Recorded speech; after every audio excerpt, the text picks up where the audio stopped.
Okay, good morning, good afternoon, good evening, everyone under the sun. My name is Daniel Frederick. It is an immense privilege to have all of you here. I have been a member of this server for a very long time, and it is just fantastic that I get the opportunity to come here and host our awesome, amazing guests, Ms. Brit DeLilio and Mr. Scott Hitchon. So, if everyone can join me in a round of applause in the chat room. Woo! Yes, no, thank you everyone for being here. Thank you, Scott. Thank you, Britt, for gracing us with the time and the ability to ask some questions to you guys. Um, I will say, with everyone in the chat, you are more than welcome to ask whatever questions you've got. There are some questions that are going to be asked that are kind of predestined here. So, try not to get too repetitive with it, but, just keep your ear out. Uh, Scott, Britt, you are more than welcome to interact with them in the chat room. Answer any questions that may not be asked in a audio capability. So, all right. Um, First things first, we're going to do a general introduction. So, Britt, if you will tell us who you are and what you do, and just kind of give us a general background of how long you've been doing this. Awesome. So I'm Britt. I am an assistant editor. I'm in Los Angeles, and I'd say I've been doing this at this point about 10 to 11 years.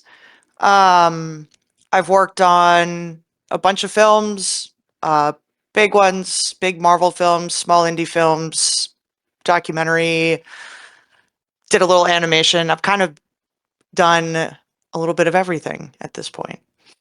All right. Thank you. And then, Mr. Scott, how are you doing today?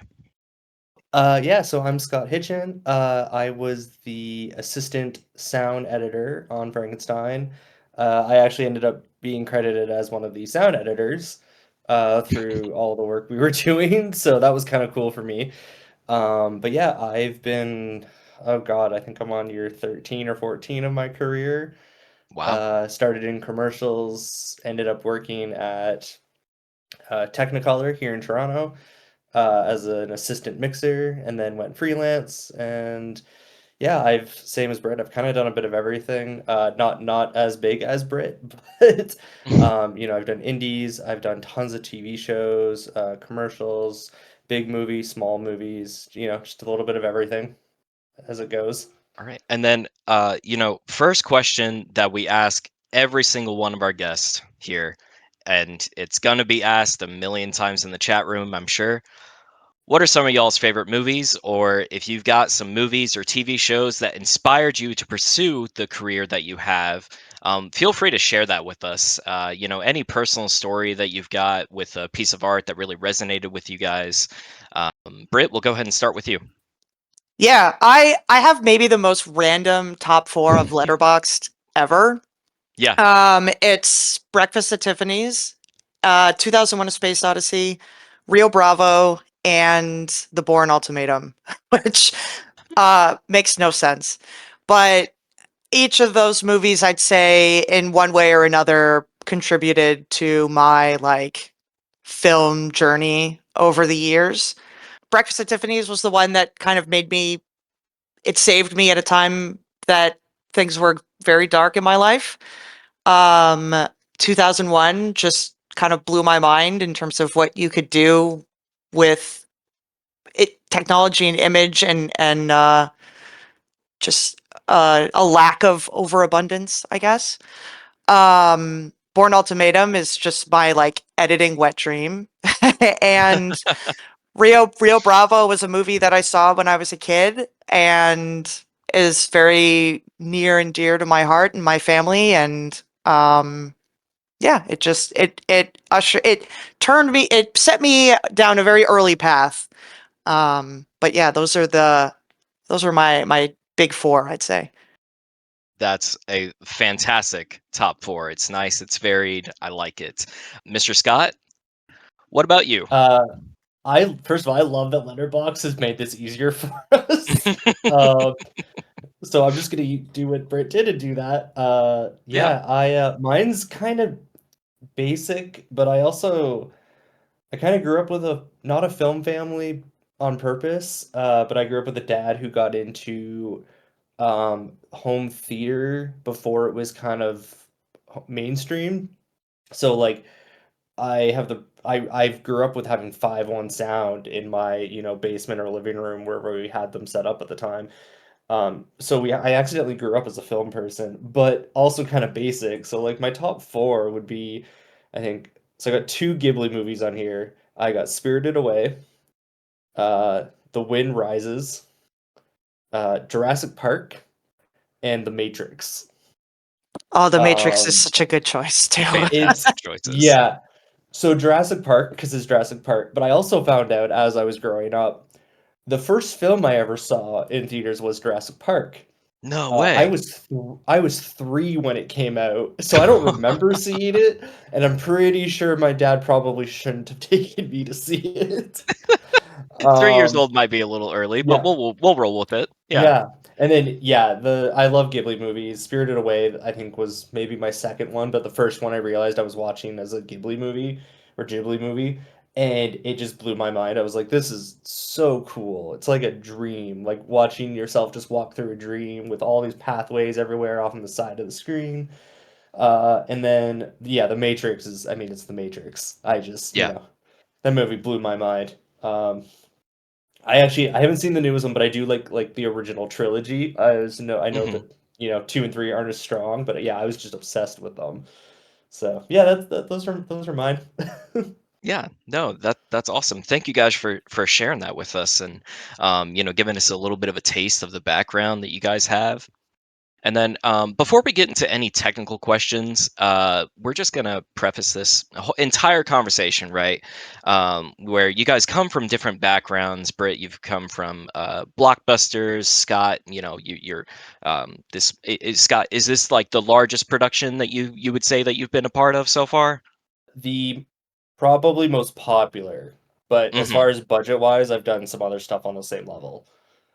Gotcha. But Okay. yeah, I was lucky, even though it was a movie. But like I did Megalopolis last year, uh, with I Francis love Ford Coppola. Megalopolis, man. I'm And then to be fair, the biggest movie I'd done before that, I don't know how widespread this series is, but I worked on the first Paw Patrol movie, which no way. I sadly realized was probably the most viewed media I've ever seen or ever worked on. You're a So, hero to children everywhere. Yes. exactly. Yeah. Yeah.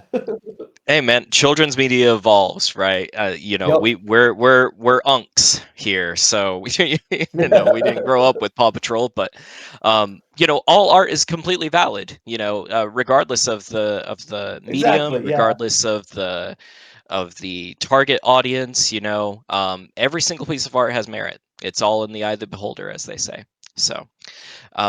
Now, when you guys got the call or the tap on the shoulder to work on a Guillermo del Toro movie, can you guys just tell me how that felt? Like, I mean, that's got to be for me. I mean, Guillermo del Toro is one of my favorite filmmakers, right? So that would be an incredible opportunity.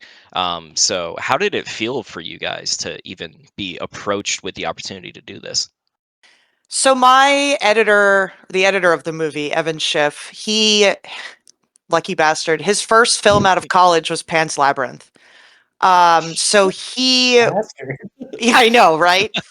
Um, and I think he got the job because he could speak Spanish pretty well. So, he obviously could understand the material a bit better than most American assistants could. Um, and then after that, he did Hellboy 2 with Guillermo. And so he knew him from, the past, and they had always followed each other on social media and stuff. But basically, he found out through his agents that the Guillermo needed an editor for Frankenstein, and so he's told them, "Hey, put my name in the hat. Like, I'd love to do this film." Didn't hear anything back.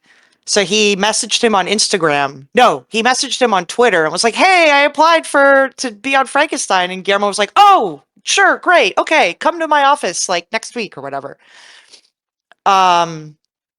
And he prepared and prepared and read the script multiple times, read the book, did all sorts of research, showed up at the office, was waiting. Guillermo was late, saw him, because he was in another meeting, saw him there.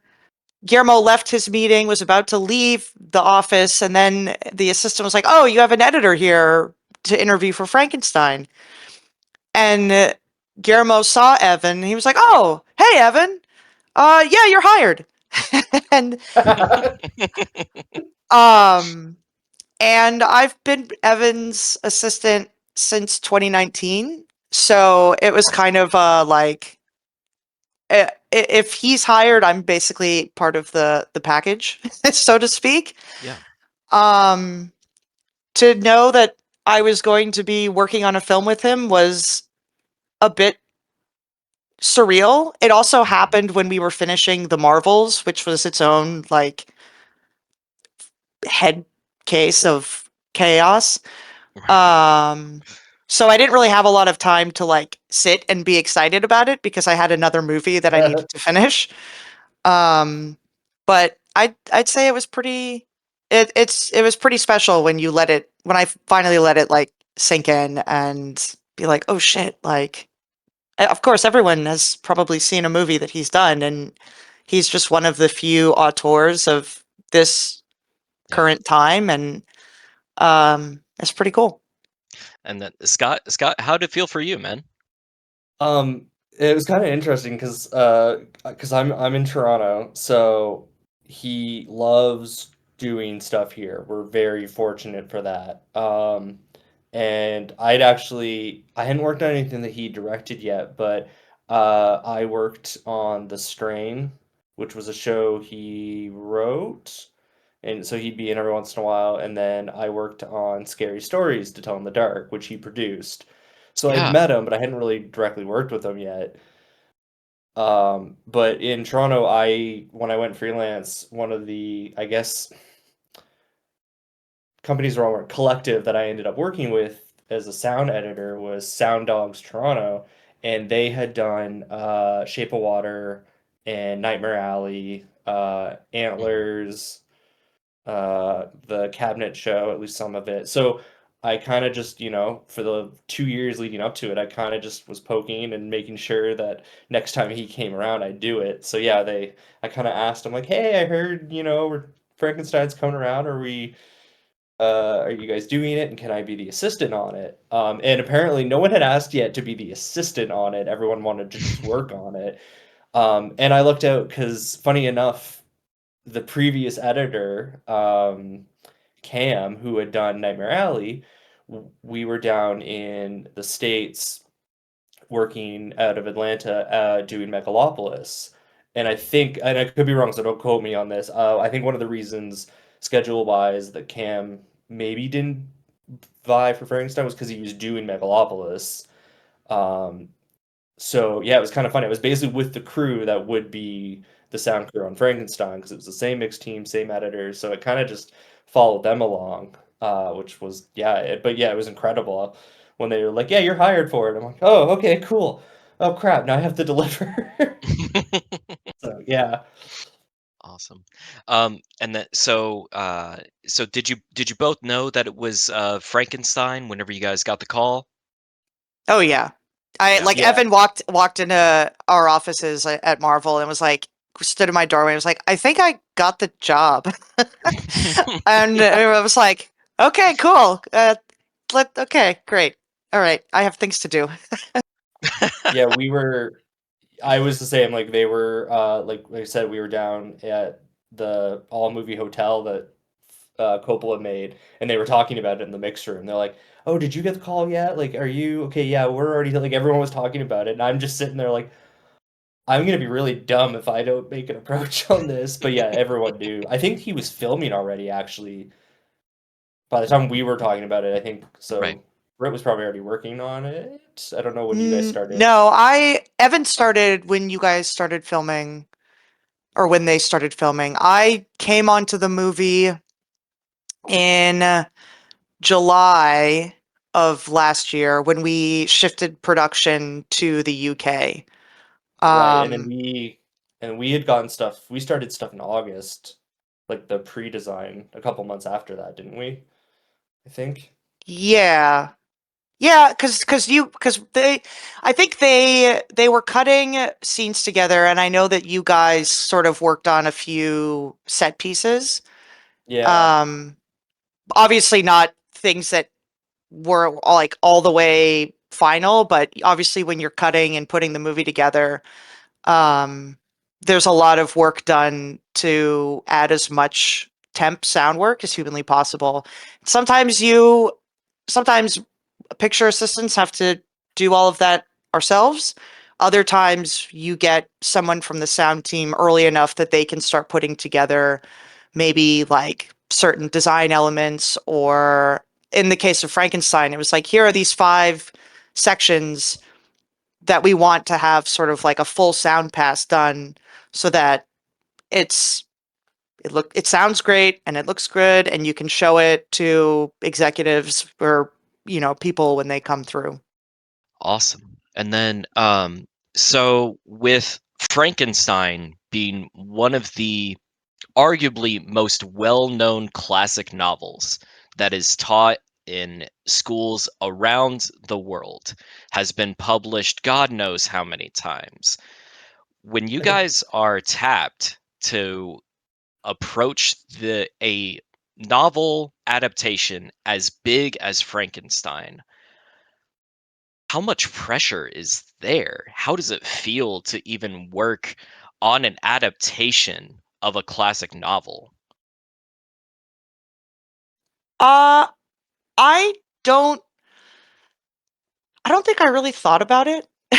Hmm. Mostly because from my perspective, a lot of what I do as an assistant is less with the creative implications of things Hmm. and more to do with how do we pull this off and make sure that everything is done like without the computer exploding, and making sure that every department has what they Right. need, and the studio's happy, and all sorts of stuff. But personally, I'd say I remember Frankenstein going and studying it in college. Um, and I remember back then, even then, going through it and being like, this is nothing like the Frankenstein I've been hearing about in popular culture. Like, Yeah. um, and when I heard that this was the kind of that Guillermo was going to stick to the framed narratives, that he was going to go deeper into the creature and paint him not so much as the way that we picture him, the Karloff representation, but I was really excited to be a part of a movie that was going to really try to pay homage to those elements of the book, because those were the things I Yeah. found most interesting about it um was everything that pop culture didn't make it out to be, I guess you could say. Scott, you got some thoughts on Uh, that? yeah, similar to Brit, like even a step, I guess down the process is we have to adapt it, but we're also, we're super creative on the sound side, but we're also, taking what the director done and the picture has done, and then we're putting the sound to it. So, we're kind of just going at it. We're given the palette and we're just kind of like, okay, here you go. But I was more scared because I am married to someone who was a lit student. Oh. Uh, so I was like, oh God, and she's very critical.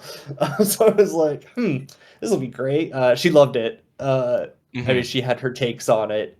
Um, but yeah, it is always daunting because I mean, regardless of where you're at in the process, I mean, obviously, Del Toro would have had the most anxiety, but it is definitely the like, is this gonna suck or is it not?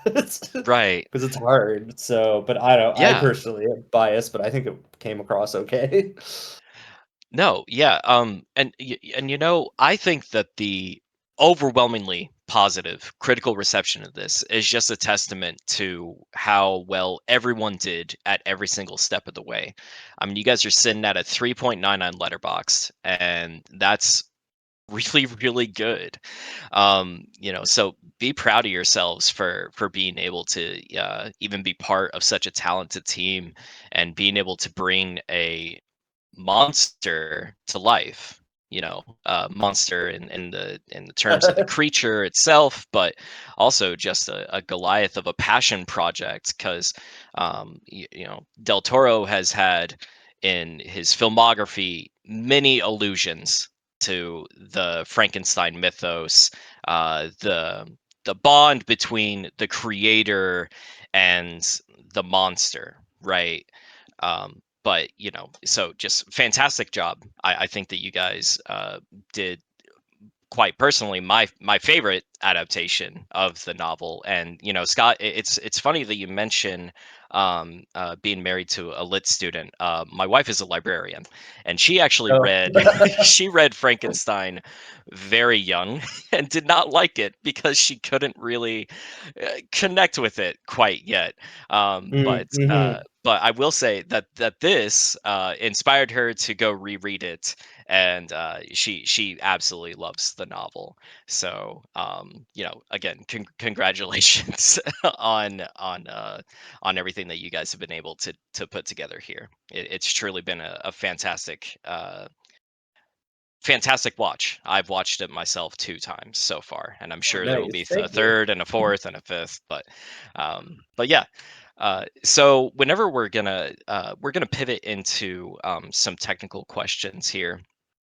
And Britt, you mentioned earlier, how do we edit this and make sure that the computer doesn't light on fire, right? So, Yeah.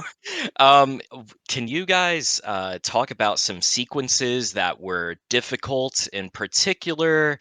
For everyone that's in the audience here, hopefully you've seen the movie by now. It is on Netflix if you haven't gone to see it. Highly, highly recommend it. If you have the chance to go see it in theaters, absolutely go do that as well. I saw it at an old timey theater, and it felt like I was transported back in time. It was just a fantastic experience. But in terms of a overly complex sequence to edit, why it was particularly complex, if there were any not necessarily nightmare scenarios that you guys had to navigate together as a team, but if you guys have any stories about some particular sequences, we can go ahead and get on into that. Um, yeah, sure. I will say, as a sound person versus a picture person, it was funny when we were on the mix stage and Evan showed up with one of the biggest hard drives I had ever seen in years.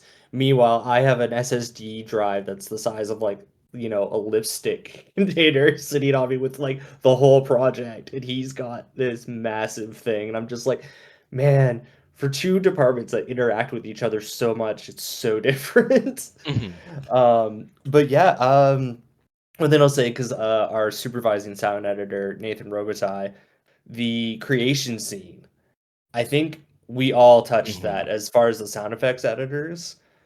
So like I did most of the backgrounds. I cut and at least touched up all of the lightning and thunder. But all of us touched it because he wanted that to also be our Frankenstein scene. Mhm. So it was a little bit of everyone's style in it, which was awesome. Yeah. Um, yeah, I mean, that scene's just amazing. And every time Britt sent me a picture, there was more lightning that I had to find. Um, Blame the Dennis, not worst. me. Oh God, the worst was there was one night I was working on it and I stopped to give myself an ear break, and there was a thunderstorm outside. I was like, well, okay, this is pointless. So, It didn't act as um, inspiration in the moment. no, not at that point. No, not. Uh, Um, besides that, no, it's just that was the fun scene. And then just I mean, overall, just staying organized was yeah. just, a huge thing because there was constantly picture changes and stuff. I think we got to version, at least on audio, there was a version 50 at one point for one of the reels. Um, but yeah, it was, I just, it was good. The worst is I felt bad because at one point, about a month in, I had to ask Brit for H.264s, and she's like, "Why the fuck do you want those? They look horrible." I'm like, They look "Because horrible. They there's." take forever to make. They're just But the worst. but they're so easy to transfer on our side. But yeah, I was like, it's not for me. It's the editors. I'm just the assistant. The worst is when we were busy and I know she was busy. She'd get picture to us, and I'm like, I know you've got about 600 things going on. Can you send those again? I need the H.264. Ah, Yeah, it's so I guess one way to put it, I worked on The Marvels, and that movie was 2 editors, 2 first assistants, 2 second assistants, 1 apprentice who was later promoted to second assistant, 2 PAs, post supervisor, post coordinator, and like 6 visual effects editors. For Frankenstein, which I budget wise significantly less by like 200 million. Right. But Frankenstein, it was Evan and myself, and that's it.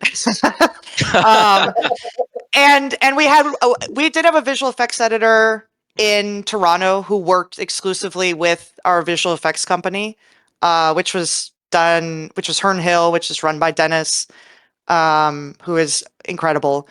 And we had a post supervisor and a post coordinator. They were both Toronto based.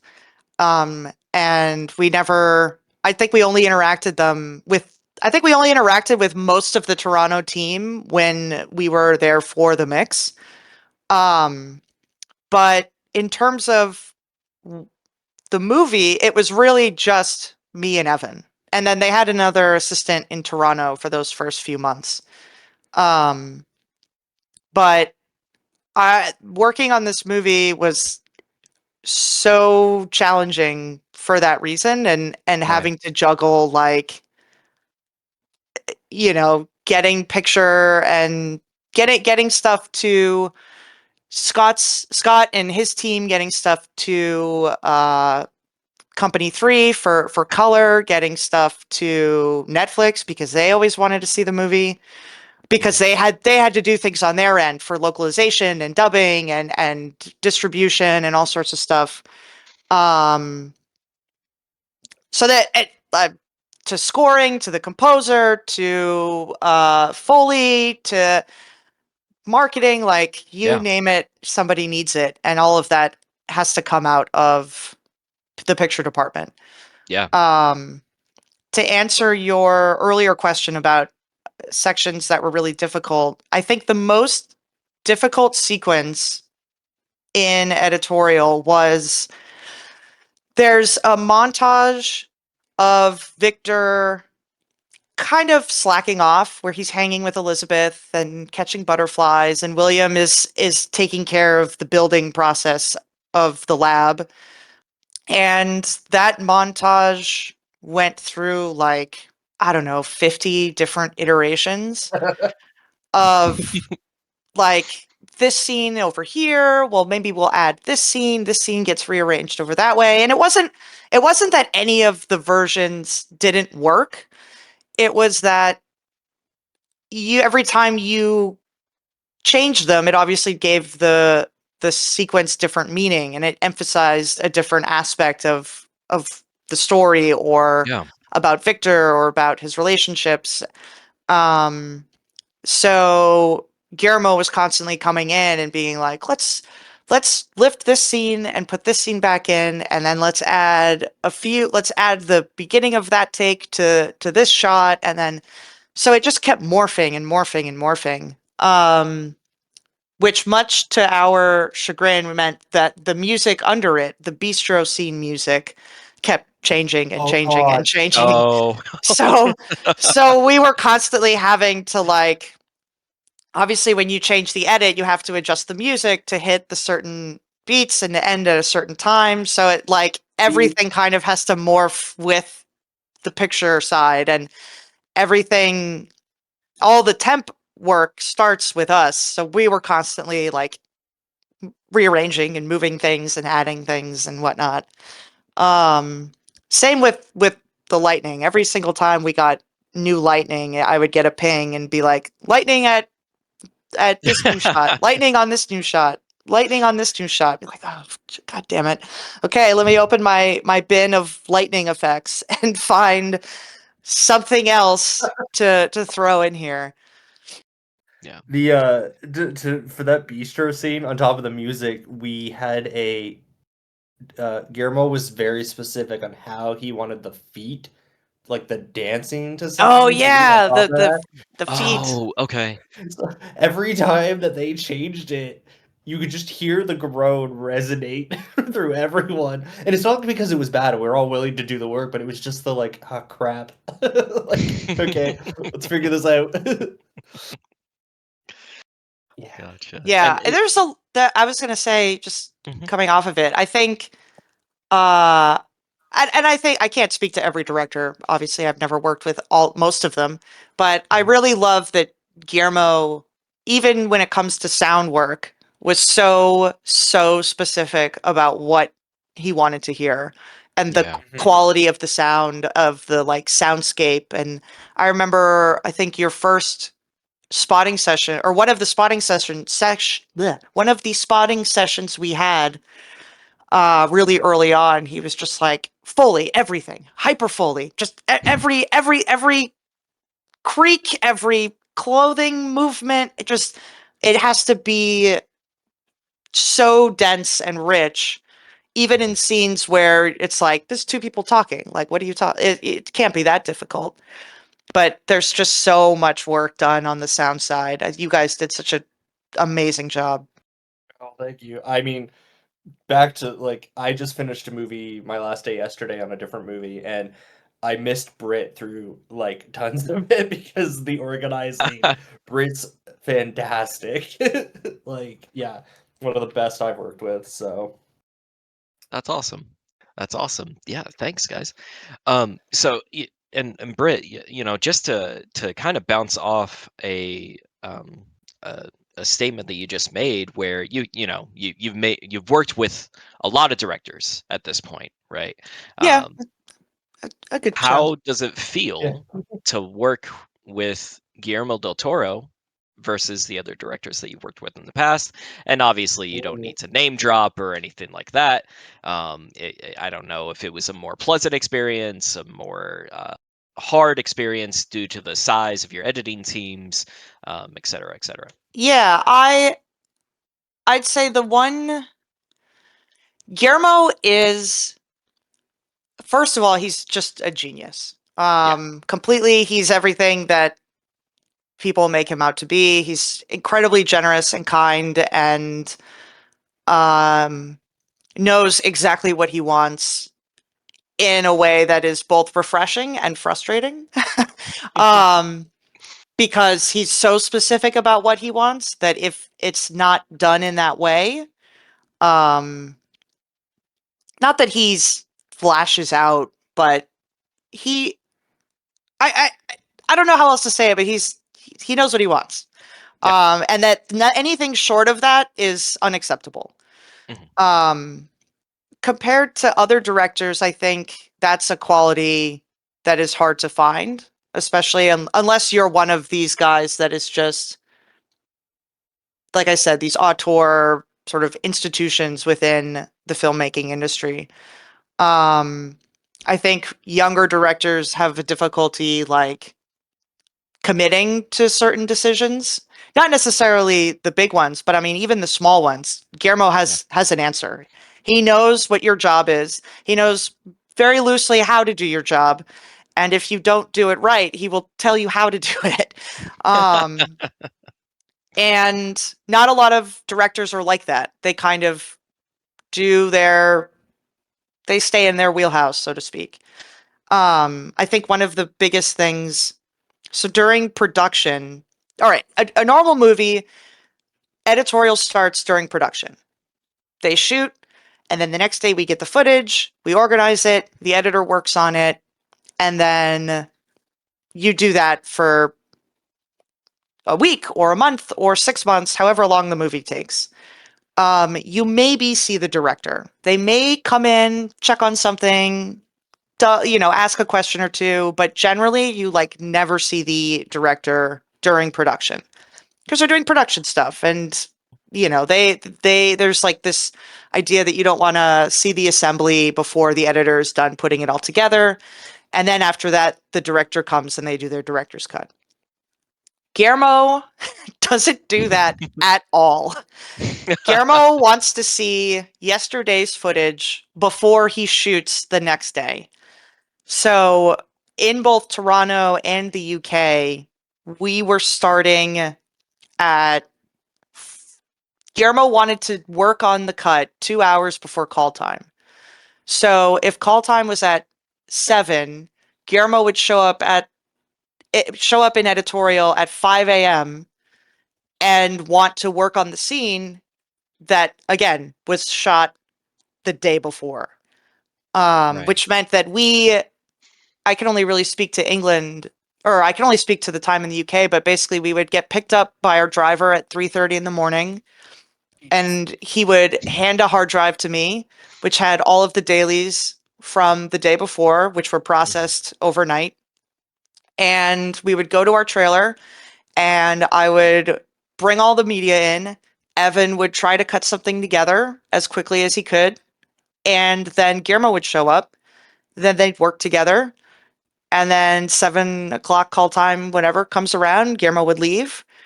And then from there, we would sort of clean some stuff up. I would add some temp sound into the sequence into the scene that had just been cut together.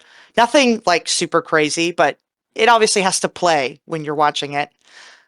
Play in terms of like everything makes sense and it doesn't just sound like base production sound, which is often very quiet. And then we would cut that new scene into a sequence of the whole movie, a long play, export the long play, put it on a flash drive, walk it to set, give it to Guillermo. He'd copy it to his laptop, and we would do that every single day of production. And then on one of the days off, we would work with him, and he would cut for 8 to 10 hours. Right. This man like never stopped. I've never seen any director work so hard in my entire life. And I've worked with I worked with Quentin Tarantino on Once Upon a Time in Hollywood, and Oh, shit. even he didn't do he's another one who's incredible auteur, total film genius. But there is a level of impatience that Guillermo has that sort of demands instant. I need to know what it looks like. What does it look like? How does it cut together? How does it fit in with the rest of the movie? And granted, it's sort of cool because then that informs other decisions that he might make on set. He can show the actors, oh, this is what we did yesterday, and this is how it's coming together. And it's a wonderful exercise. It's also I was very tired. Yeah, I bet. My goodness. I mean, how long was your average workday with the workload like that? I mean, it was like 4 a.m. to 2, 3 o'clock. And then I'd go back to my hotel room and I'd have to sync. We were working off of a we were working off of a NAS drive, because then me and Evan could work networked as if we were on a Nexus almost, an Avid Nexus. And so I would take that back to the hotel room and I would have to then sync it to our backup drive on site and then also run it through a sync so that Toronto had all of our dailies and all of our updated project and everything we had worked on that day, because while we were working and shooting, they were working on visual effects. They were prepping outputs and turnovers and getting started on things. And so as soon as something was shot, they needed to have it. Yeah. So my day would end at like 5-ish, probably. And then you would go to sleep and you do it all over again. And then about how long did that last for you? Like however many period of months? That crazy shooting schedule I think was about 6 weeks, but I was in the UK from July 4th to September 30th. Right. Gotcha. Okay. Thank you. And then Scott, can you kind of walk us through what your day to day was?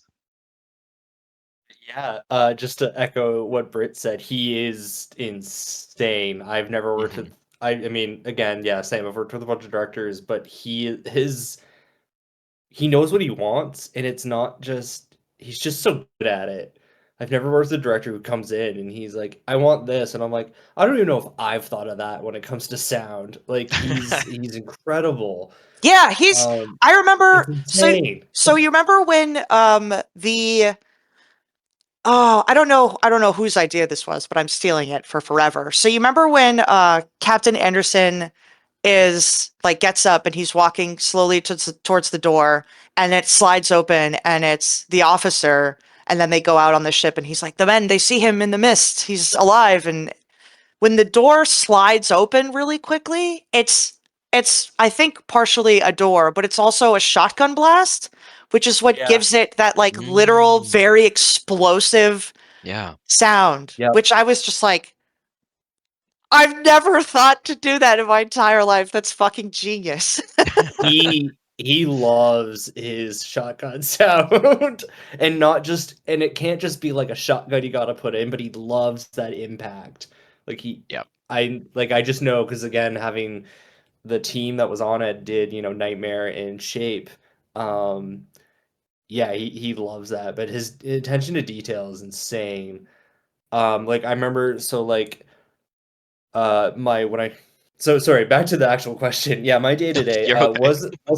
wasn't as long as Brit, but again, I Right. get the comfy of I'm never on set, um, which is okay with me.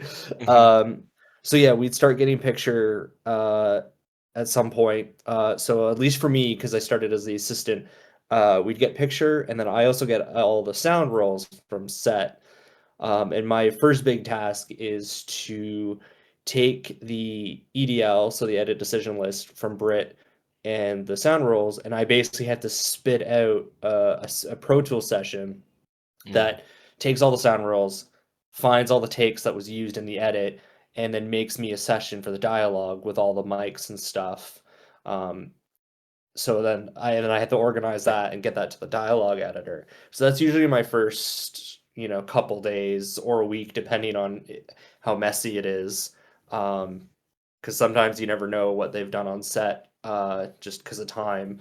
Um, so yeah, and then usually from there, once that's set up, it's just, I at least with the group that I work with, the assistants usually start cutting all the backgrounds. So, putting in all the wind and the air tones, background noise, birds and all that. And just stay on top of, anytime we'd get new picture, I'd update the whole team. When we'd get updates, I'd reconform everyone's sessions and stuff, at least on the dialogue side, and then all my stuff. Which is why organizing comes into a huge play and having a good relationship with the picture assistant. Britt and I were constantly there was a couple times where funny enough, both owned by Avid, but Pro Tools and Avid don't always like to talk to each other, even though they're literally made by the same company. Yeah, I forget. Yeah, it's like they speak two different languages. It's like like Spanish and Portuguese. Like kind of you should be able to understand both, but it's like a world apart. I forget what we were doing, but there was something. Oh, we were doing ADR sessions, and so Nelson, who was our dialogue supervisor, would go to the ADR session, they do it, and then I would get the ADR session from the ADR studio, and I'd have to get it back to Nelson. So I would do some stuff to it. So I would get it. We do a thing where you auto align. So sometimes when you have two microphones, the audio isn't perfect with each other. So we have a couple plugins that run. So basically the waveforms match up. So they're as tight as possible. And then I send it back to Nelson. But with this, because GDT always wanted everything constantly, I also had a whole Mhm. deliverable thing that I would get to Brit. So the first couple times, we were figuring it out, and one of the things was I was trying to make an AEF specific for, was it Media Composer? And it Yeah. wouldn't do it. Brit would message Mm. me back. She's like, "What did you break?" I'm like, "I don't know." It was great. Yeah. Okay. And then we've talked about some difficult sequences to edit. Just to go on the inverse of that, and you guys, the creation scene, as grandiose as it is, right? And then you've got the bistro sequence where it's kind of smaller, but it's just as important to the film, right? Because it's still an important character moment on both sides of Victor's life. What was y'all's favorite sequence to edit? Whether that's from just purely a sound perspective, I know y'all mentioned the use of a shotgun blast in tandem with a door opening, creative stuff like that. Just going into what you guys Oh, there we go. absolutely loved to put together. And then Scott, we'll go ahead and start with you. I think honestly, it's kind of a blade answer, but because I did a lot of the backgrounds, at least for the first however many months, uh, the detail. So it was less Yeah. my particular thing, but it was the detail. That was one thing. Kind of also going back to the other answer was I was told if you think it's too much, it's not, because you'd be surprised what GDT will ask you for. So it was fun to do. I'd go through, I'd cut stuff, and then it was okay, what else is there? Like, how many like, is there more birds? Is there wind? Um, I will say the ship. Anytime we're on the ship was a lot of fun. Yeah. Because it was constantly creaking. Because one of the notes we got was the ship needed to be its own living, breathing thing as well. Mm. So we were kind of always cutting it in creeks and stuff. Um, and any of the again, not just the storm, but the tower stuff was fun. Like one of the things I got tasked with was because they're on a cliff, we needed waves. So I went in and made a bunch of wave sounds that are crashing that you can hear through the window, Hmm. which took like I think those waves are, I don't know, at least 4 or 5 tracks put down together just for one, bed of waves. Honestly, all of it was just the detail to be able to play, which I've had other movies where I've been told, make it weird, just you've got the whole canvas, which is it's daunting when you're like, oh, this is gonna be so much fun. I have full creative control, but then you have so much in front of you. This was very much specific, but also so liberating. You had so much, um, detail to work with. So yeah, sorry, long story or long answer short is You're the okay, man. detail was, yeah, the detail was so awesome to just have this expanse to be able to play with. Um, yeah, and especially because we had like, at least on the sound effects side, we had one, two, three, 5 of us. So like I knew that I didn't have to worry about certain things because other people were doing it. So you could really breathe in the stuff that you had access to. And then you'd start to, as we got things closer and closer to the end, you'd start dabbling in other stuff and adding to someone else's work and vice versa. Yeah, it was definitely the most like fulfilling in that regard. Like he cared about the sound, so you knew that that wasn't just oh yeah, there's a bird there, I see it, awesome. He's like, what kind of bird and like how many birds and that wind, that tree in the background's moving. Can we hear that? And you're like, oh, okay, no one's asked me for that before. And So yeah. it's funny that you mentioned what kind of bird, right? There are dedicated movie watchers that will notice and they will call out incorrect bird calls on the in the at the drop of a hat. The Oh and man. I saw that happen I with Nosferatu last year. I have a birding app on my phone that I can do research. I forget what it's called. And you can like if you're out, you can actually like open your phone and it will tell you what bird it hears. But you can also Mhm. like go to different regions and be like, what kind of bird lives in this? So I did do that, especially for like in the tower stuff and all that. And then I recently found out though, and my wife sent this to me, and I don't think I talked to her for a day after, was birds. So there's birds per region, but then within a region, you'll have neighborhood accents. So like a bird where you live and a bird 2 hours down the road might actually have a different dialect. And I That's was like, wild. that's That that right? I was like, if anyone ever finds that out, I'm done. Like, so your yeah, career now that is I've said that, kaput. yeah. It's like, oh my God, that's insane. Gosh, no, That's thank you, nuts. Scott.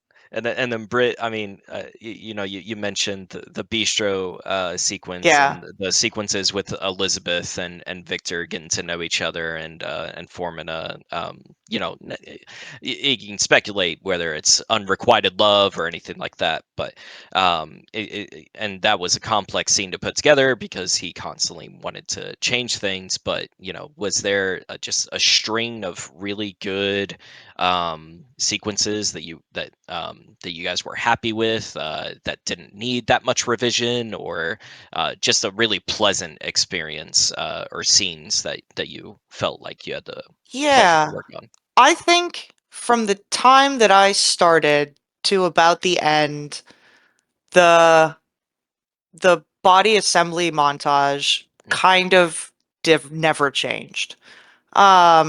Maybe some frame fuckery here and there. Um, but generally that the order of those scenes, there was one bit that got two scenes that got swapped. Which was actually a note that I gave. Um, but besides that, that sequence was just always as dynamic and incredible as it is in the final. Right. One of my other favorite scenes to ever do anything in was the lecture hall scene because I think Oh, Oscar's performance in that is like yeah. dynamite, and I can recite every single word from it, and it's so fun to watch. I remember specifically we were like trying to give Victor's voice a bit more gravitas. So I Hmm. did again, this is all like temping and Avid, but we added an echo to it.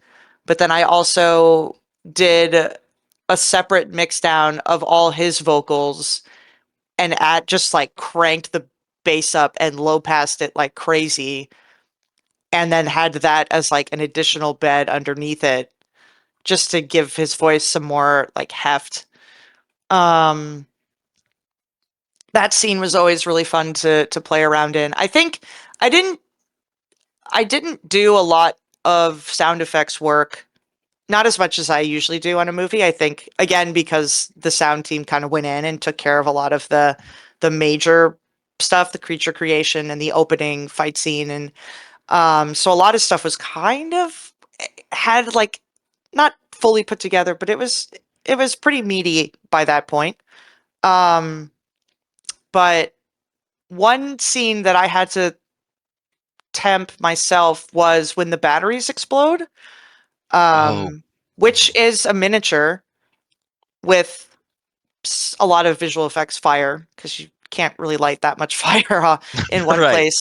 But when those batteries like tower and fall together and hit each other and break apart and go down the chute, that's all a miniature set. Um, That's incredible. yeah. And what's even more fun is that you see the battery fall down the chute, that's a miniature. And then when you see the gallows with Jacob and you see the battery sort of hit the ground, that's a full size to scale battery. So you're cutting between the miniature set and the Toronto set, two things that were shot months apart from each other. And they're cutting, and they're vastly different scales. And they cut together, and you can't even really tell. Um, so when we got those miniature dailies, and Evan cut them together, I had to put sound to it, and it was fun sort of putting all of these like big massive explosions and fire Yeah. and crashes and metal groaning and ronks, uh and knowing full well that this is just this little set that I was like, oh, I just saw it like this morning. Like it's over there. Like a human could barely fit inside this. So that was really cool to play around with a version of that. Yeah. I did not know those were miniatures until we were on the mix stage, which was like however many months after working on it. I was like, "What do you mean those are miniatures?" Yeah, that I was gonna So ask cool. you about that, Scott. I mean, I know you said that you didn't really spend time on set, right? Yeah, so Yeah. like yeah, we didn't yeah, we see obviously there's some times where you can, tell. But yeah, I Mhm. just I never noticed that the tower was a miniature for some of it and stuff and the batteries. Like the ed and Britt kind of mentioned this. The edit, there was a lot of changes throughout stuff, but like I think there was only once or twice where we got big changes from picture. Or it was more so we just hadn't had changes for a while and it seemed like a lot because it was accumulative. But like the edit was pretty solid throughout.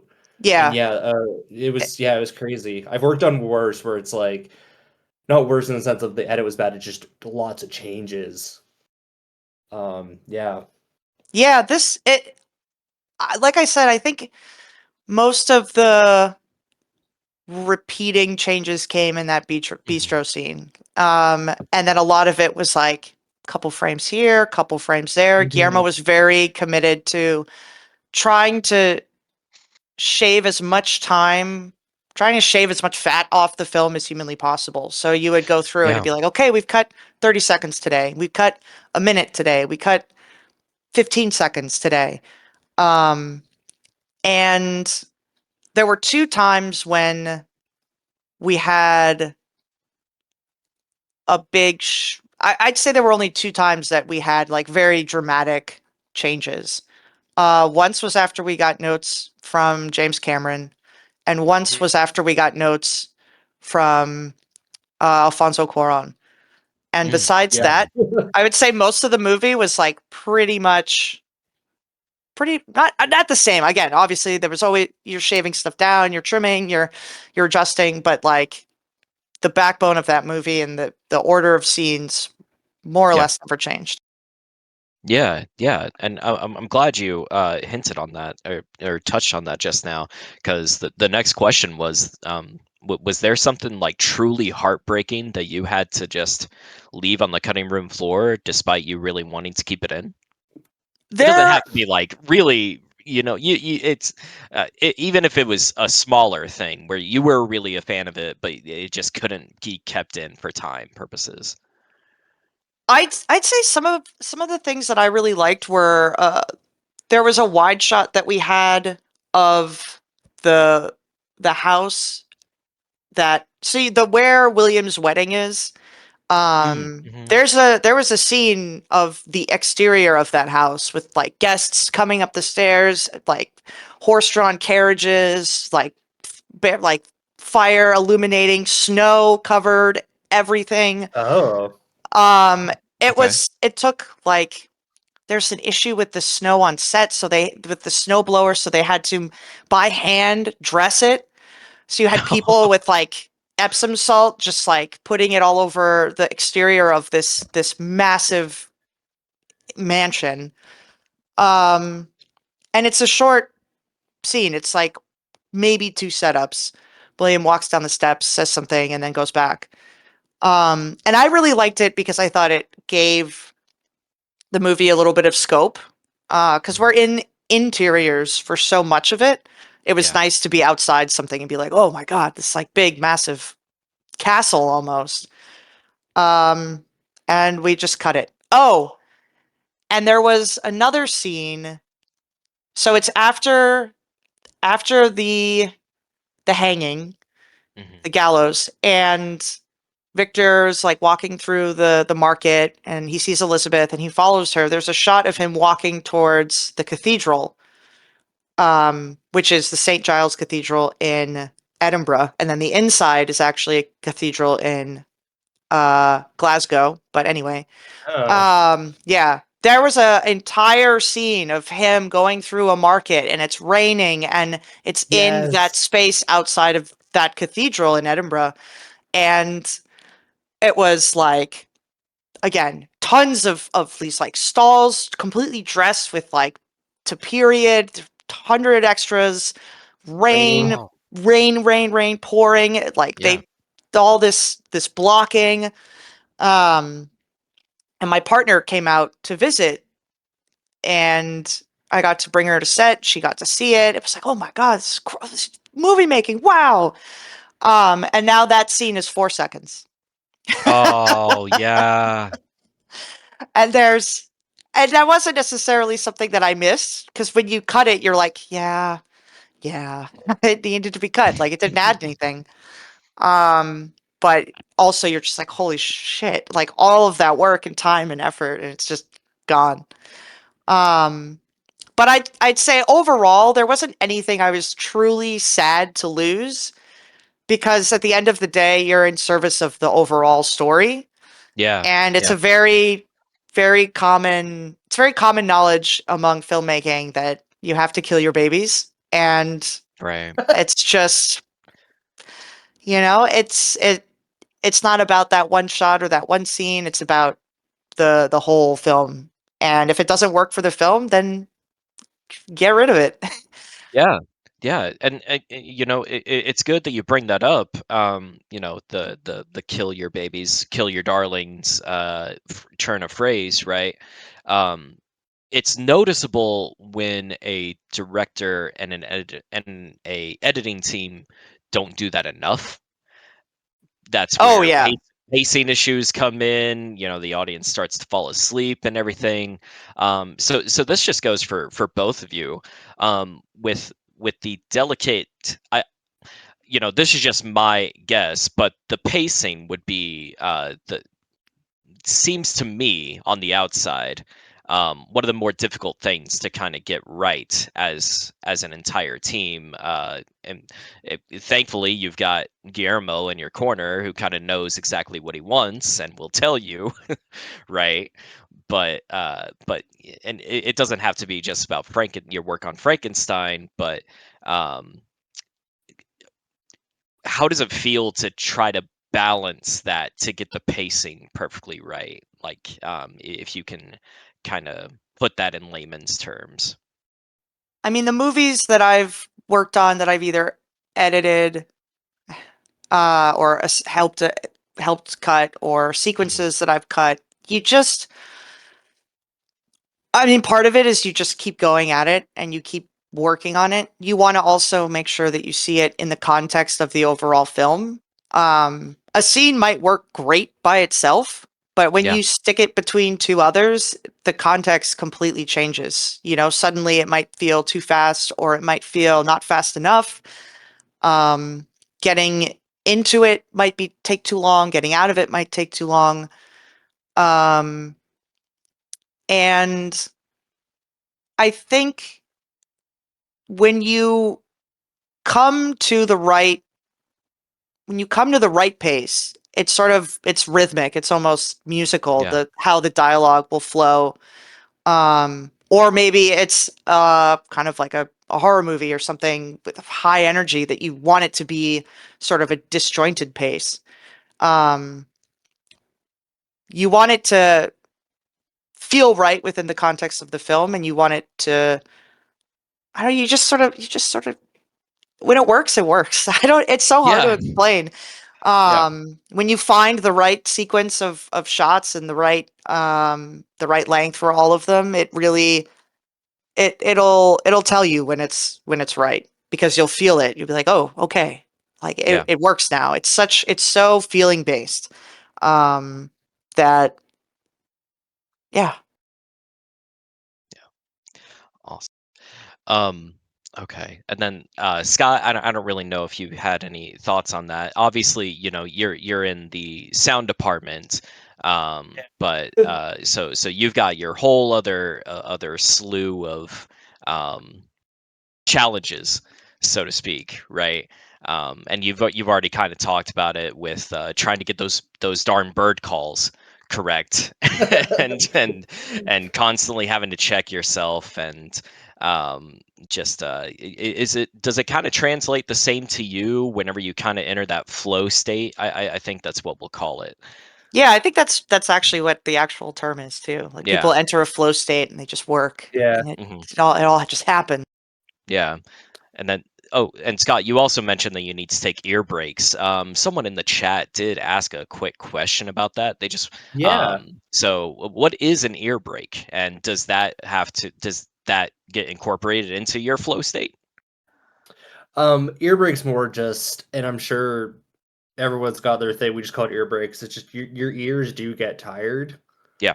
Um, so it's basically just walking away and letting your ears just kind of readjust. It's kind of like, if you go to a concert, you'll notice like your ears compress to adjust for Hmm. the noise. And it's just, after, I mean, I'm sure it's the same for editing, and the same thing is just you start losing or, Yeah, what's the you word hit I'm a looking for? wall.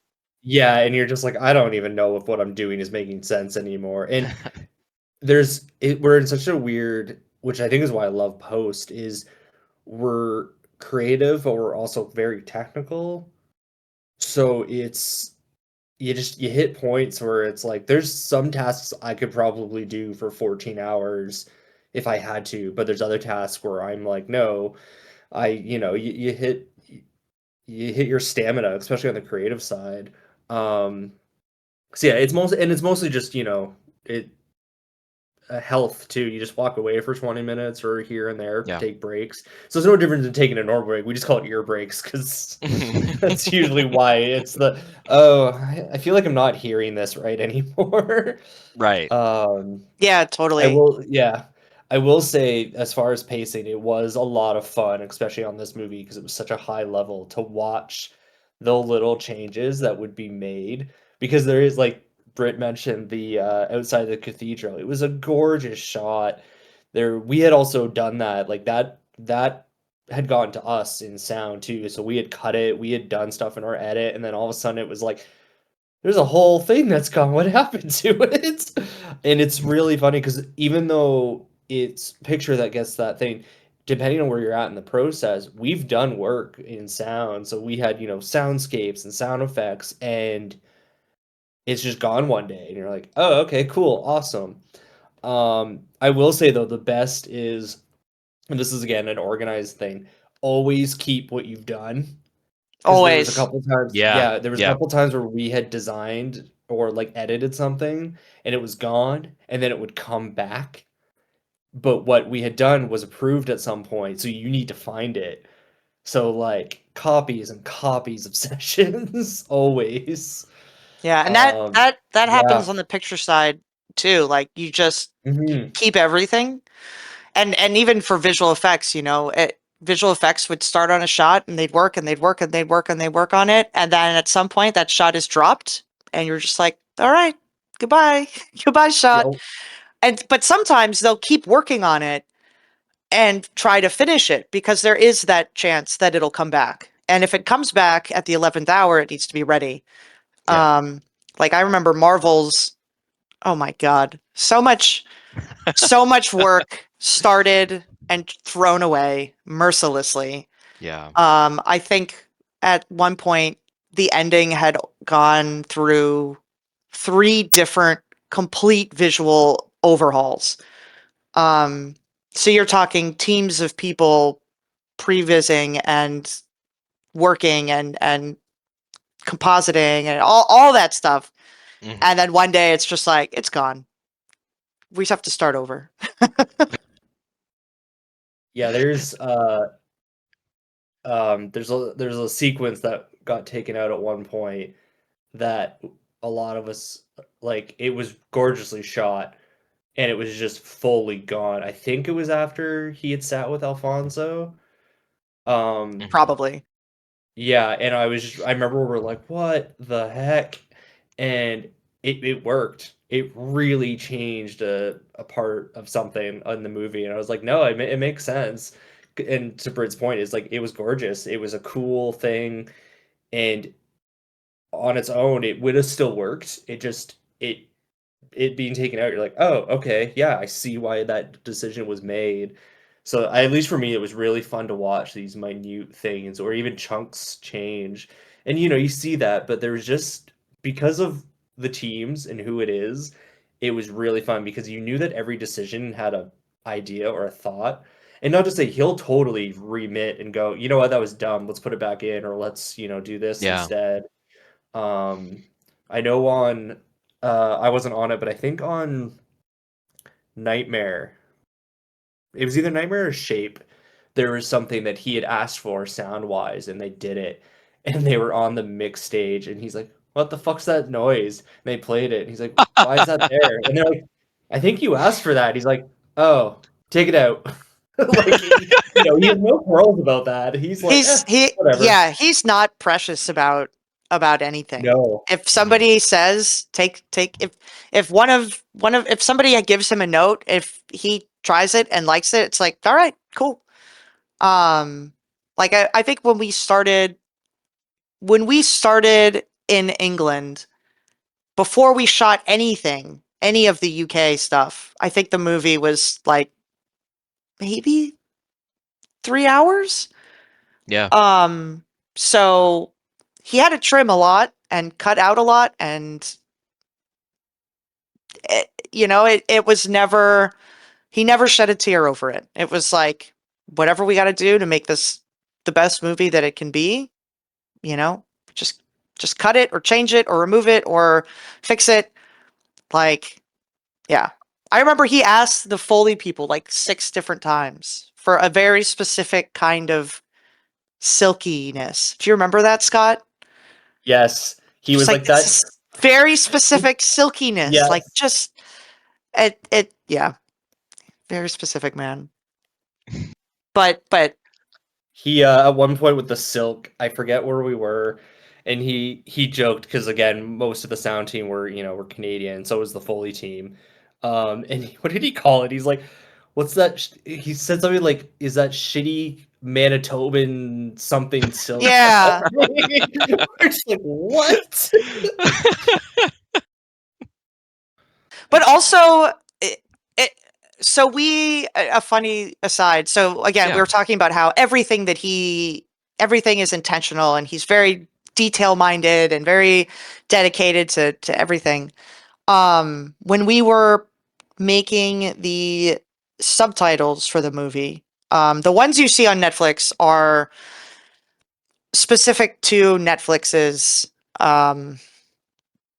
platform. Mm. The Oh, I didn't know subtitles, that. It's interesting. yeah, Yeah. they're very specific about the way that it's supposed to be. But the Hmm. subtitles in the theatrical version are more serifed, kind of Times New Roman-esque font. Because that's just what we had all through editorial and post. And so we had the company that did our titles, Filmograph, they also did our subtitles. It's like, hey, can you do these too? Like, sure, all right.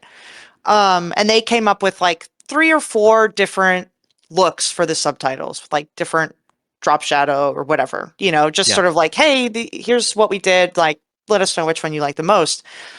And Evan was showing them to Guillermo because everything has to go through Guillermo. Every Yep. change, every Mhm. shot, every visual effect, everything. He's got to see it. And Evan's like, well, I think that, version 2, I think this one's pretty elegant. What do you think? Guillermo's like, when was the last time you watched a movie and commented on the elegance of the subtitles? Just keep what we had. And Evan's like, but okay, fine. It's like you'll be surprised sometimes by like what. Sometimes he would not care about something. You'd be like, wait a minute, really? You don't care? Like it was pretty funny. Yeah, it yeah, there's times where he'd catch you totally off guard and you're like, "Oh, that's what's catching you up? Okay." And then yeah, you're right. Other times you're like, everyone in the room is waiting and he just doesn't even blink. And you're like, "Oh, okay, cool." Yeah, you're like, oh my god, what is he gonna say about this? And it like nothing, just Just Yeah. a huh? no change. Uh huh. You're like, okay, cool, all right. Gotcha. All right. Awesome. Guys, I think we're going to pivot into. I'm going to be asking some of the direct questions from the Cool. form submissions that we've gotten.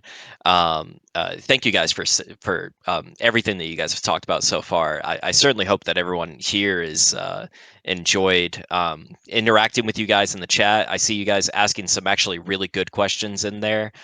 So I had to shave some of my own questions that I had for you guys because you've already answered them in the chat room. So. But the first one that we've got here is actually about the chapter cards in the film, where when you guys, oh, well, I guess I'll just read it verbatim here, and this is from Alex parentheses the funny handsome one. So this is the funny handsome Alex. I find the use of chapter cards for the different acts in the film quite intriguing, especially with how creatively it's done in the film, with simply being words on a solid black screen. How might the use of these title cards for each act have resulted in such a subtle yet intriguing detail that contributes to the presentation of the film's story? So I guess, and just to add on to that, did you guys know that it was going to kind of be separated into chapters like that, or was that a process introduced I, kind of later on? I think that was in the script. So it Okay. was always framed as there's gonna there was always gonna be a prelude, an act one, and act two. For a little while there was an act three, but we got rid of that. But those two, part one, part two, like I think from day one, those were in Mm, there. okay. The location of part one changed once. Um, but otherwise it was always like visually that's the way it looked. It was the text on black. Um, yeah, that never changed. Gotcha. And I Okay. think I think, and I could be wrong because I'm not 100% sure, but the title Frankenstein, the title of the movie, that cursive, that's actually pulled from Mary Shelley's manuscript. Really? Yes, Yeah. it is Wow, her that's actual awesome. handwriting. You can Yep. find the like handwritten manuscript online, I forget where, and you can find a page and it's there. It's pulled directly from that. I think the title team pulled other letters for all of their for the chapter cards and the main on ends also from her writing, which I think is just super cool.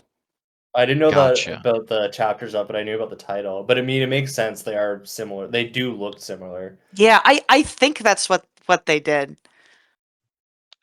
Let me see here. Yeah, and apparently it auto-corrected to a different name. That question actually came from a community member, Margaret. So I'm gonna fix that real quick here. but but yeah, I'm trying to give the flowers where they're supposed to be. I don't know how it got auto-corrected to Alex either. That doesn't make any sense to me, but we're gonna roll Weird with it. computer things. Yeah, yeah. I have no idea. But okay. All right. And then here we go. Let me see here. So this next one is hi. As someone who's interested in editing, what were the things you guys really had to consider when editing for the movie? I'm not too sure of the process, but will Del Toro hands off, free reign type of guy? Thank you. And we've already kind of talked about this a little bit, but just to give a brief, this community member is interested in editing.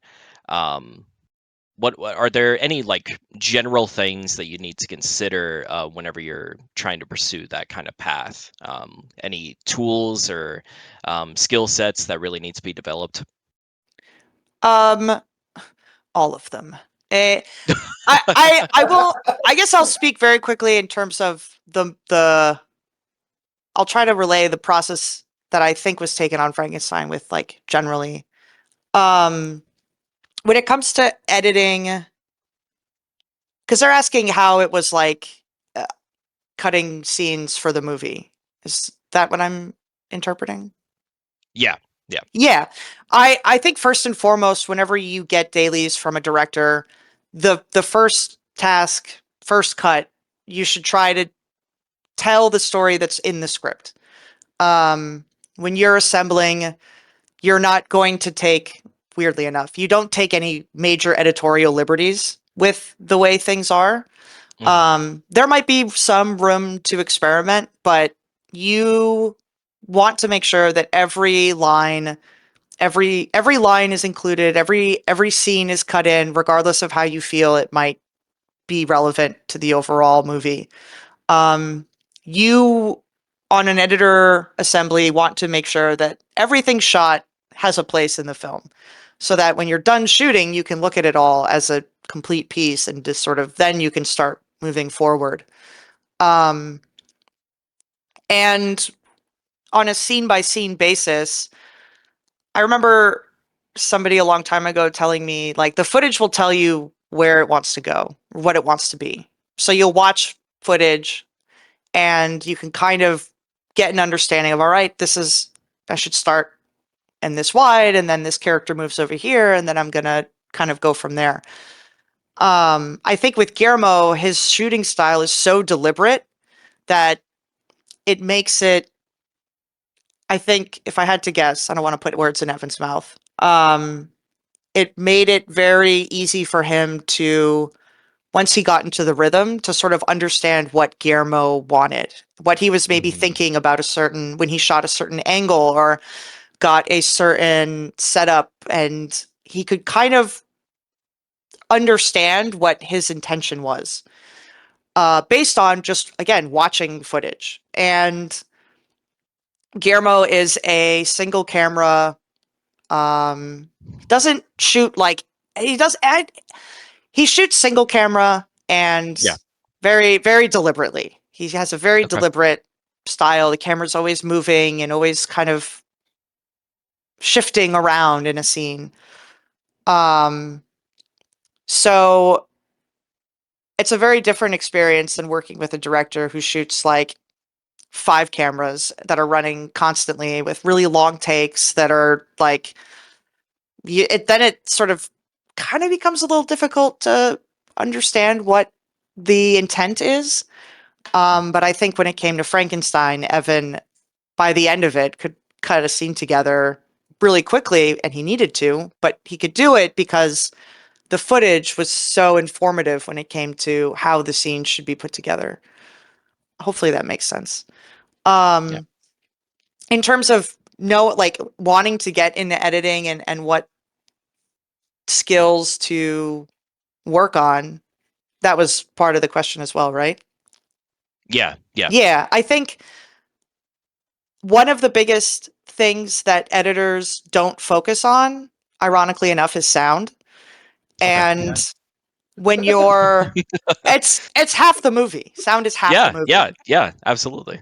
Um so I know that I personally didn't start to be a better editor until I paid more attention to the sound in a movie and the Right. soundscape and the background and the effects, and making sure that the dialogue sounded good and that the cuts sounded good and that the music flowed in and out appropriately. And um the two, you could have the best shot movie in the world, but if it Mhm. sounds bad, the movie's going to be bad.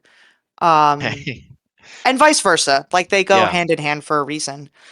Yeah. um but I think being able to understand that is a huge, huge thing.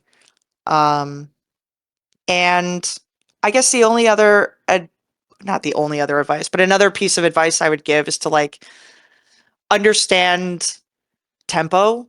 And like, I used to play drums, and I think Mhm. that being in tune with like the rhythm of something, of a song or whatever, it translates to the rhythm of a scene, the cadence of dialogue, and what's the tempo of your scene? Is it fast? Is it slow? Is it kind of staccato? Is it um that has always really helped me when I've cut, is I've tried to find what the natural rhythm of something is, and when it should get faster or slower, and um it should be very musical at the end. Yeah. Yeah. All right. Thank you for that insight. Appreciate it. All right, so Scott, we're going to go ahead and direct this one kind of towards you. And you talked about the Foley and that side of things a little bit earlier.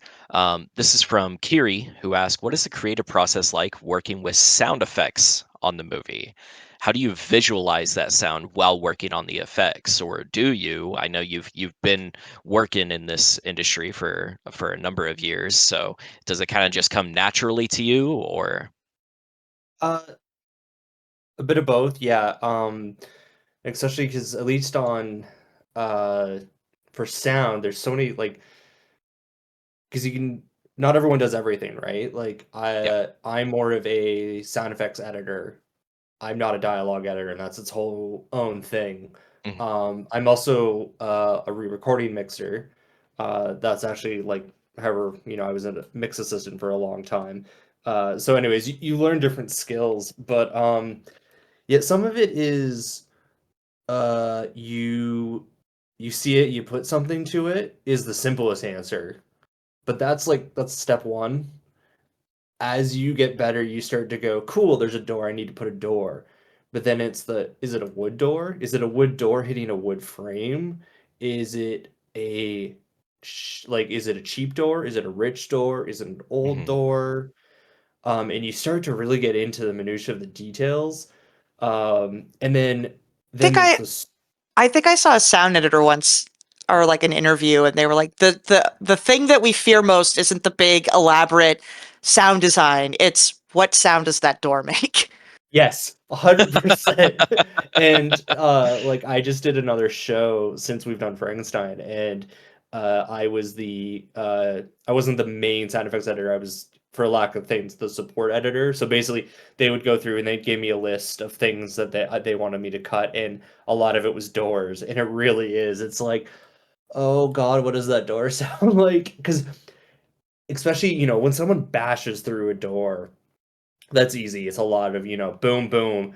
It's the delicate sound of someone quietly opening a door, because all those sound different. And you'll notice as we've gone through the history of, stuff, doors don't creak as much.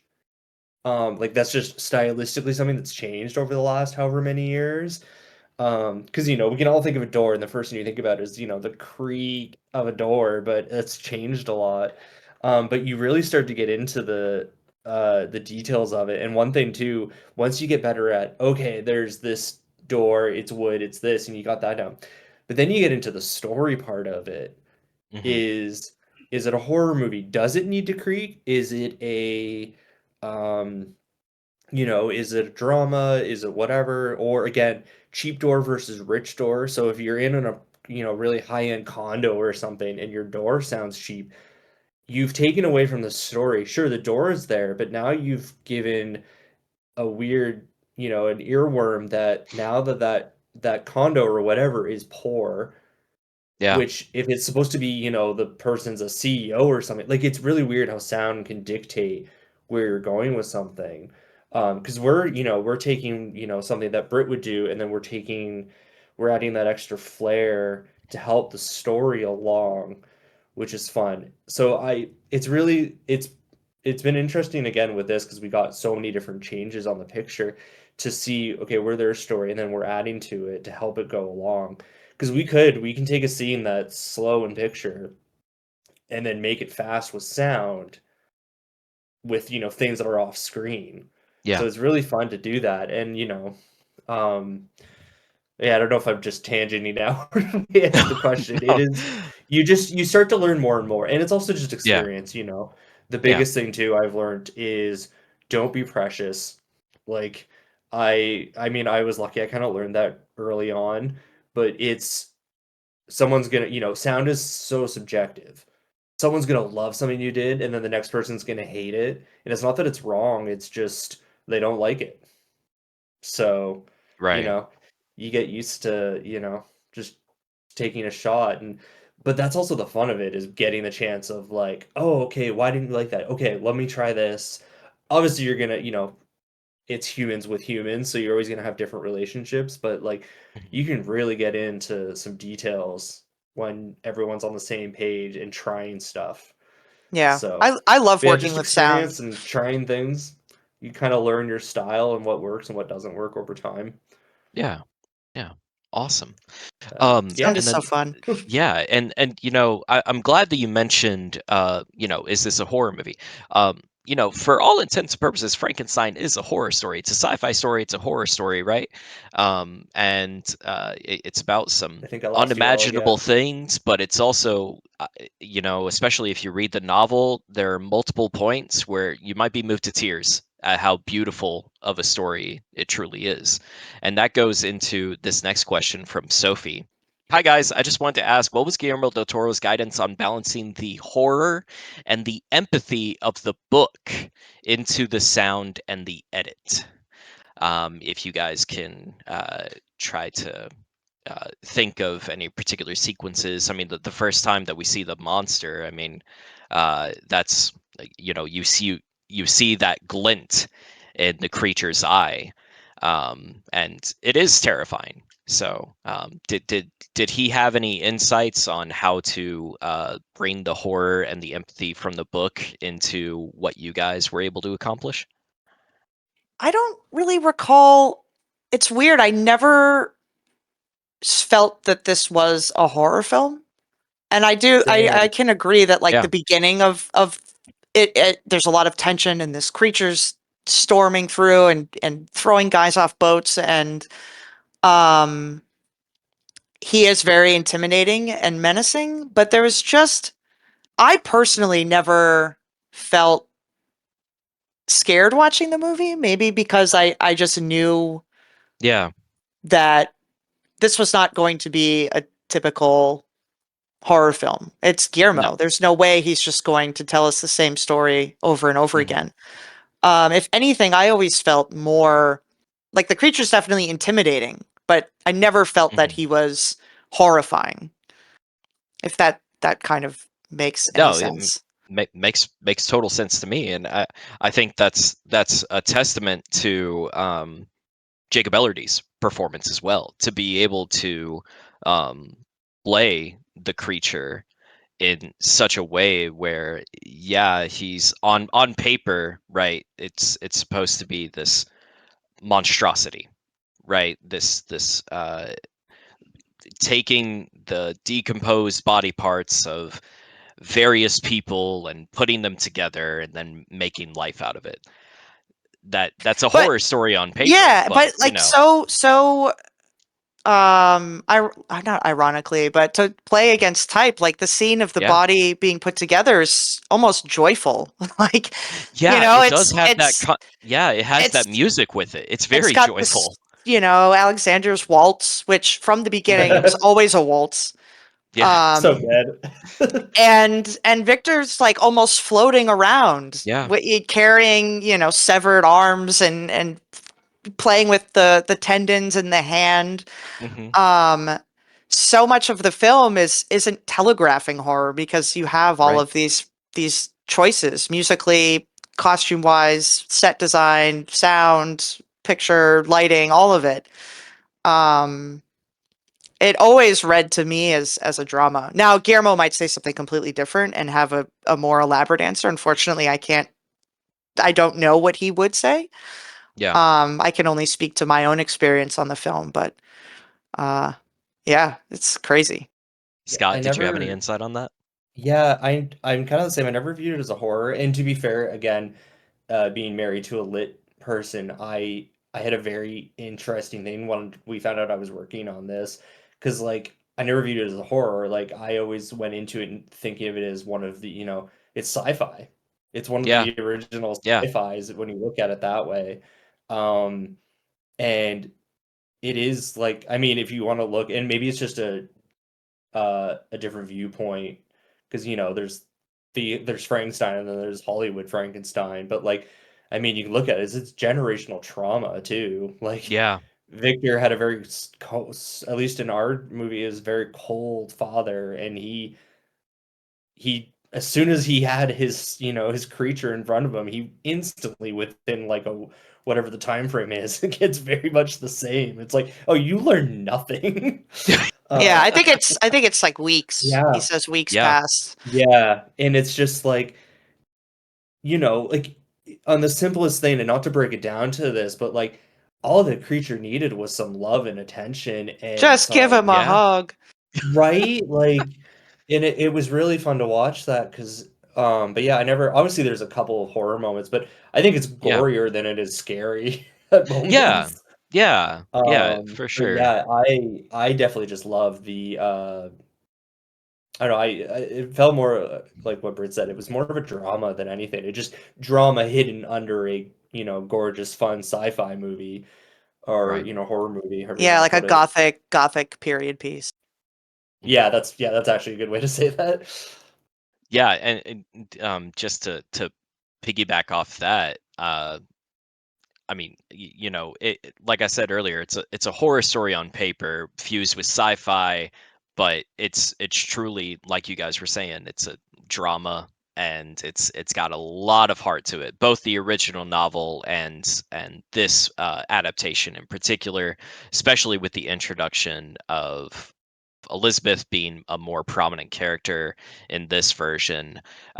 Did he really have a whole lot? Did he carry around a book with him? The book at all? Did he I think he cite has the that? book memorized. Okay, that wouldn't surprise me. I I I yeah, yeah. I don't think he uh I don't remember seeing anything like that. But as I'm sure you've read or seen, like this is something he's been wanting to make for Yeah, 20 years, it's like almost his whole life. Um, and when you feel that passionately about something, it's just in your bones at that point. oh my goodness. Yeah, Um, I think he's got a few special copies of the book too. mhm. Yeah, Yeah, like that makes he's sense.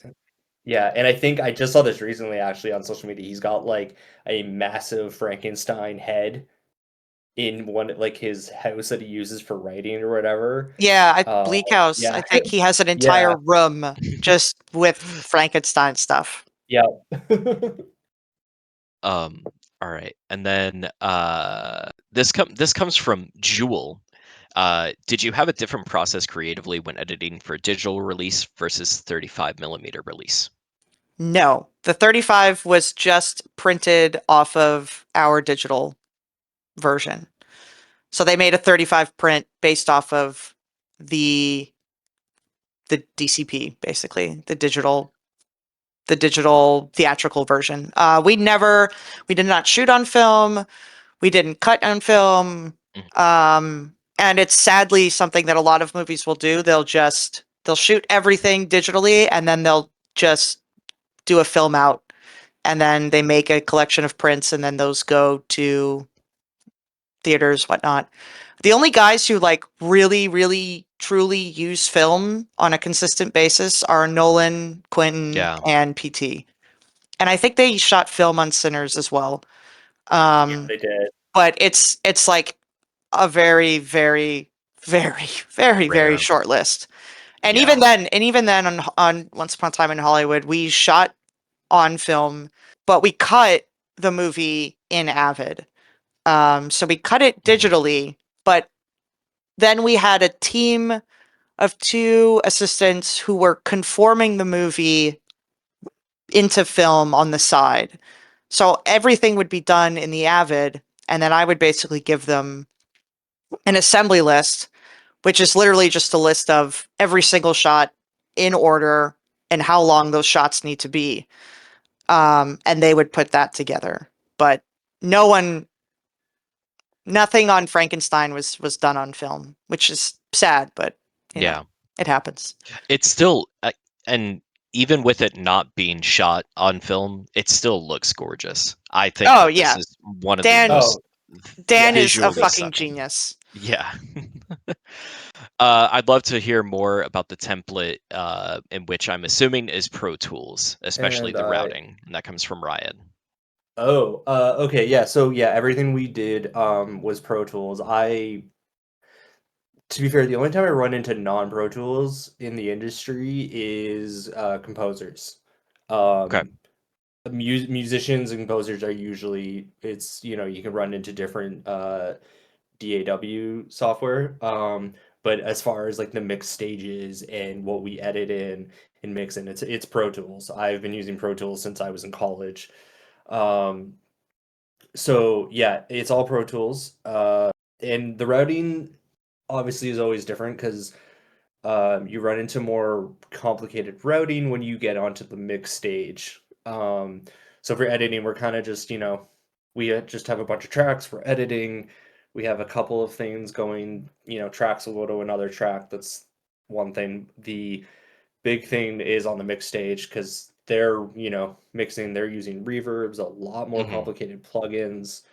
Um, so and then even then, so we mixed it in theatrical Atmos. Um, so you've got, sound effects had tons of tracks. I'd say at least a couple hundred, if not more. And then dialogue and music on the other side, they had tons of tracks. So we had two mixers. So again, sound effects, Foley, and design, and then the other mixer was dialogue and music. They all have their routing within stuff to make things work. Um, so they'll have their reverbs, they'll have all their dialogue, however many tracks of dialogue going down to one or two tracks that have more stuff on them.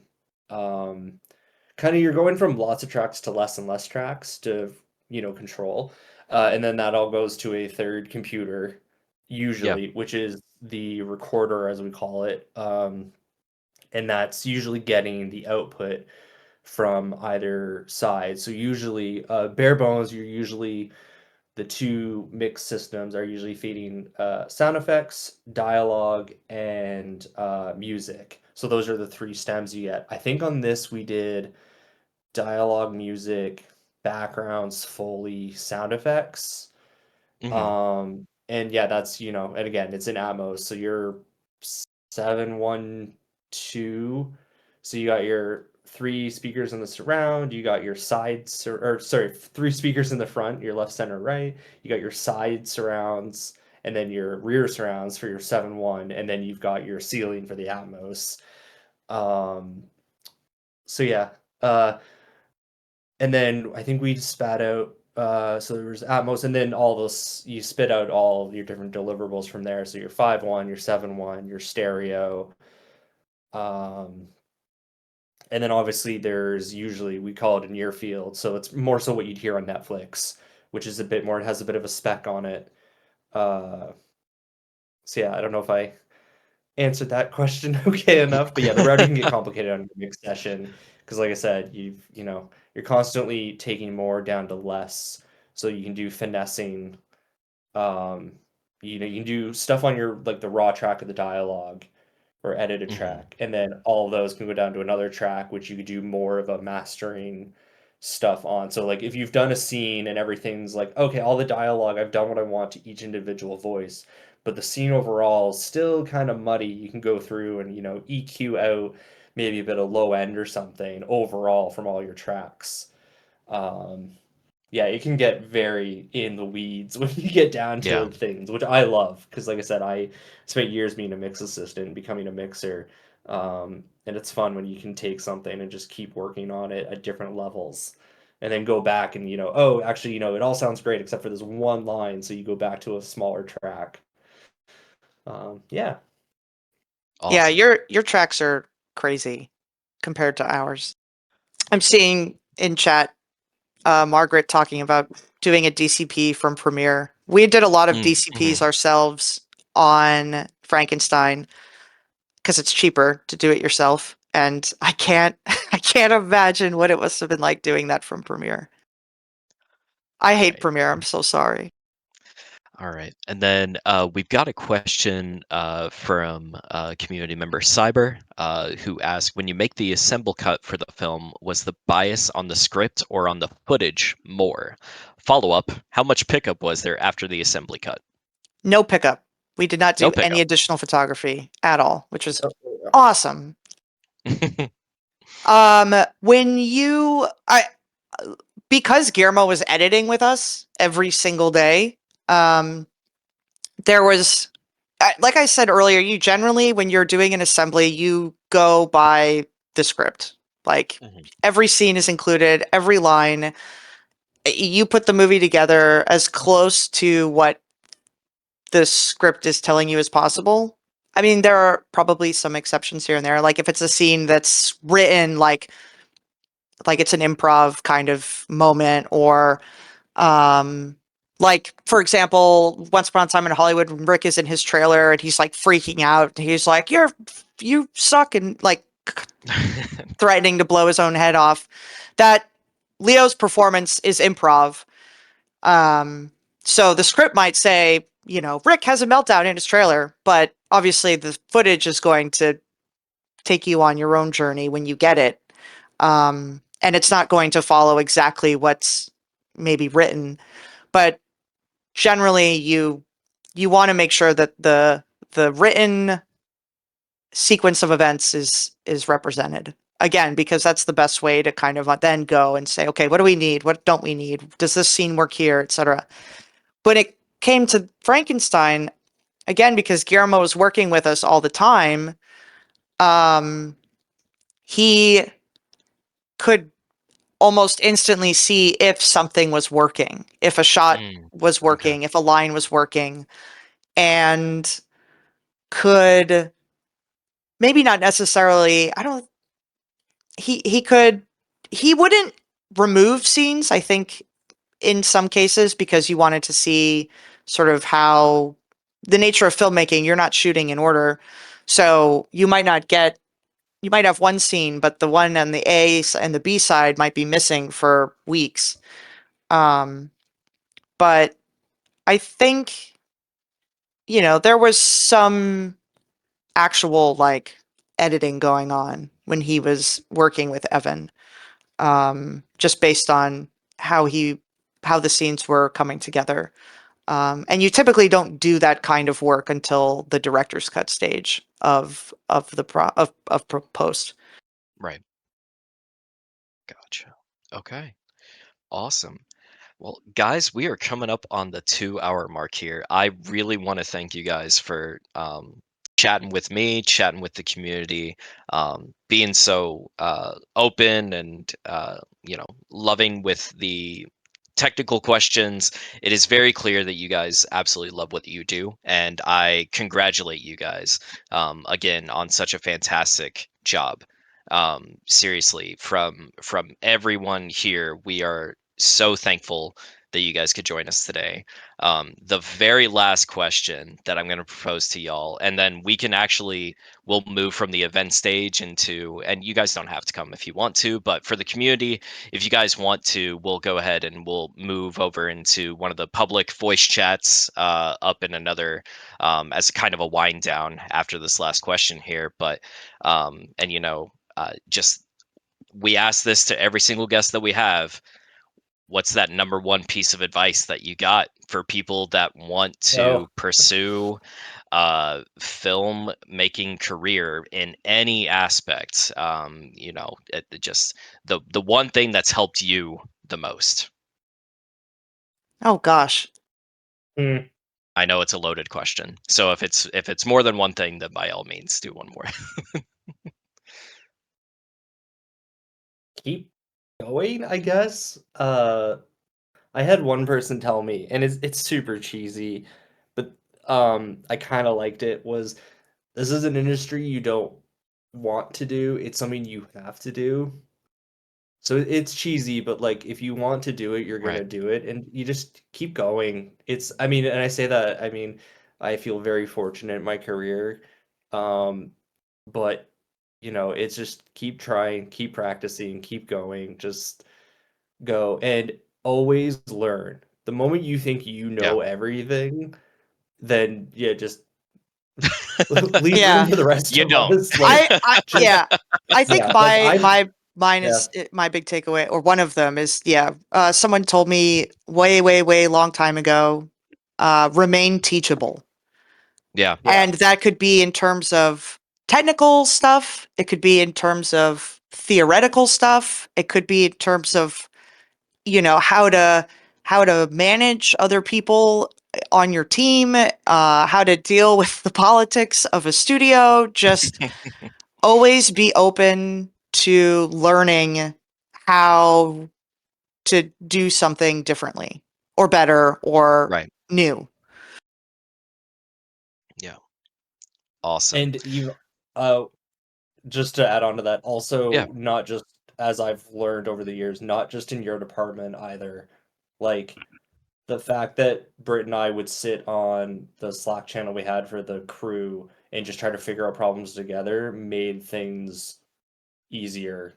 Oh So yeah, just totally. yeah, always learn. Like it was fun just for me to hear Britt's answers to these questions because I like to learn. So yeah, always learn every, Yeah. focus on your like tasks, but learn from other people. Yeah. I remember on Marvels a lot of times so I was the lead first. So a lot of the like systems and Yeah. workflows came down from me essentially. And sometimes I'd come up with an idea of how to do something and I would just go into one of my other assistants' rooms and say, "So what if I did this and then this? And is this confusing? Does it make sense to go and name something this way? Does it make sense to put it here?" And then we would just kind of talk it out and figure out, is there a better way to approach the situation? Is the way that I came up with good enough? And you just being able to have that back and forth with other people in your department, and like Scott said, even not in your department, talking to your sound people, talking to your visual effects editor, talking to your music editor, talking to your editor, talking to like, you're gonna always figure out a solution better than if you were trying to come up with it by yourself. And that's Right. honestly the entire point of filmmaking. Is it's a Yeah. collaborative experience. It's Yeah. not just one director.